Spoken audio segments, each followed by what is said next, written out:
no. Why? Why?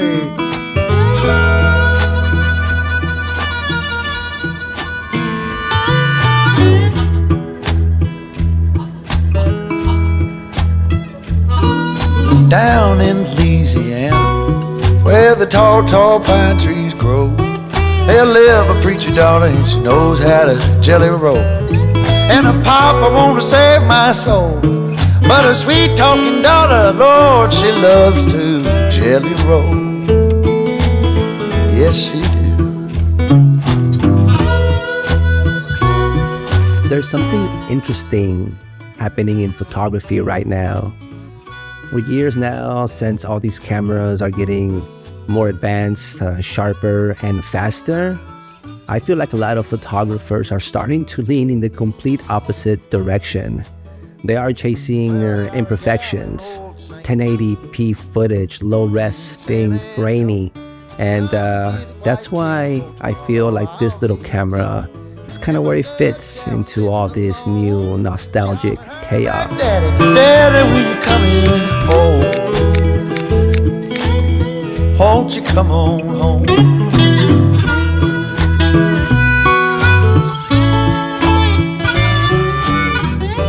These things were a little trendy maybe a couple of months ago. Let's check it out. There is a couple of different options that you can get. It's the look at the draw basically, and there's also have a mystery one. So we're gonna see what we're gonna get. A couple of the specs. This is a rechargeable little keychain looking camera that shoots video up to 30 frames a second. 1.6 megapixel sensor. Let's try it. This is the Kodak Charmera, a keychain-sized digital camera that almost looks like a toy. It's about the size of a car key, weighing in only about 30 grams, and somehow it can shoot photos and video.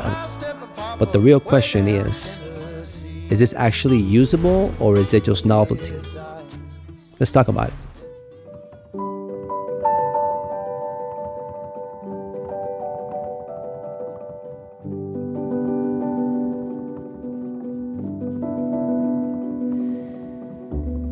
Now, the first thing that you notice is that this thing is tiny. And yes, this thing shoots photo and video. But yeah, it fits in your pocket. You can clip it, add it onto your backpack, throw it in your camera bag, and it takes up very, very, very little space. Not bad. In comparison, if you want to take my R6 Mark II with just my normal lens, which is my 18-35, that's super, super bulky. I'll insert a picture right here.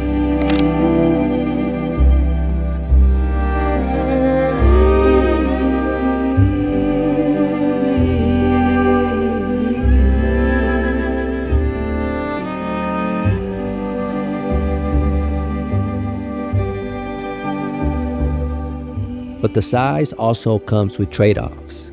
The screen is extremely small, the controls are basic, and there are no zoom or advanced settings. It's basically a point and shoot, and you kind of just have to hope for the best. The Charmera uses a 1.6 megapixel sensor, which sounds kind of insane for 2025. Most smartphones today shoot with at least a 12 to 50 megapixel. So yeah, this thing has pretty bad image quality. Photos are soft, sometimes grainy, and the highlights can be blown out pretty easily. But strangely, that's kind of the point. The images have this lo-fi digital look. They feel like early internet photography or some old disposable cameras from like the early 90s. The colors are warm, contrast is a bit muted, and everything feels imperfect in a way that's kind of actually pretty kind of cool and genius of Kodak, in my opinion.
and video, the Charmer can only shoot technically up to 1080p 30 frames per second.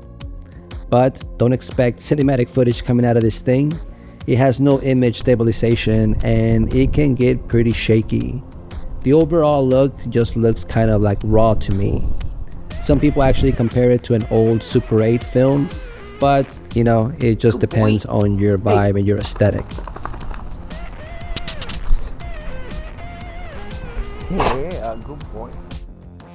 Now, one thing the Kodak Charmera does very well is its simplicity.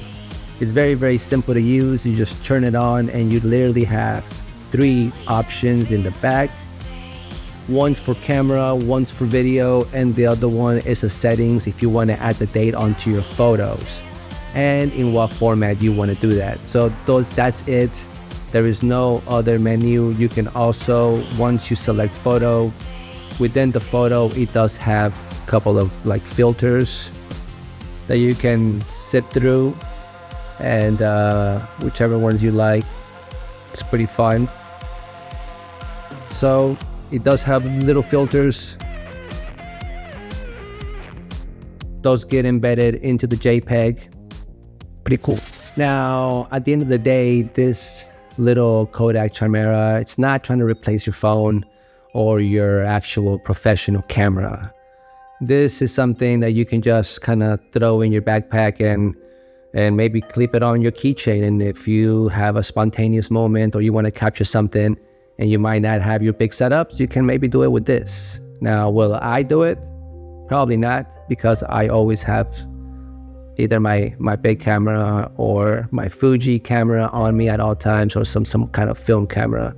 And although this is very tiny and it will not take up any space in my bag, I just feel it's more of like a novelty thing, and but it's cool. I do like it. So all right, guys, that's gonna be pretty much it for this week's video. Thank you so much for watching. If you like this video, please give it a thumbs up. That really helps out a lot. Subscribe if you guys are not subscribed already. Make sure you hit and smash the notification bell so you guys can get notified for future videos. And you guys be safe out there. Go out there, take some photos. Peace.